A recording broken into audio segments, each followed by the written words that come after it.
அமைதியை ஆயுதங்களால் சீர்குலைப்பவர்களுக்கு பாதுகாப்பு படையினர் தகுந்த பதிலடி கொடுப்பார்கள் என மத்திய உள்துறை அமைச்சர் அமித்ஷா எச்சரித்துள்ளார். சத்தீஸ்கரின் பஸ்தார் மாவட்டத்தில் உள்ள ஜக்தல்பூரில் நடந்த நிகழ்ச்சியில் அமித்ஷா பேசியதாவது: சத்தீஸ்கர் மற்றும் மத்திய அரசுகள் இரண்டும் பஸ்தார் மற்றும் நக்சலைட்டுகளால் பாதிக்கப்பட்ட அனைத்து பகுதிகளிலும் வளர்ச்சிக்கு உறுதி பூண்டுள்ளன என்பதை மீண்டும் தெளிவுபடுத்துகிறேன். அமைதியை ஆயுதங்களால் சீர்குலைப்பவர்களுக்கு பாதுகாப்பு படையினர் தகுந்த பதிலடி கொடுப்பார்கள். நக்சலைட்டுகள் சிலர் பேச்சுவார்த்தைக்கு அழைப்பு விடுத்துள்ளனர். இதில் பேசுவதற்கு என்ன இருக்கிறது?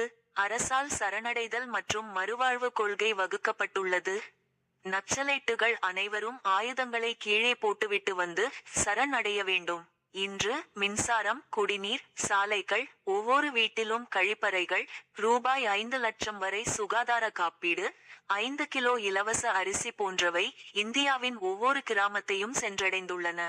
மாநிலத்தில் பழங்குடியினரை கௌரவிக்கும் வகையில் பாஜ அரசு பல்வேறு திட்டங்களை தொடங்கியுள்ளது. நக்சலிசத்தை முடிவுக்கு கொண்டு வர 2026ஆம் ஆண்டு மார்ச் 31ஆம் தேதி காலக்கெடுவாக நிர்ணயிக்கப்பட்டு உள்ளது. சத்தீஸ்கரின் வளர்ச்சியை அடுத்த ஆண்டு மார்ச் 31க்கு பிறகு நக்சலைட்டுகளால் தடுக்க முடியாது. இவ்வாறு அமித்ஷா பேசினார்.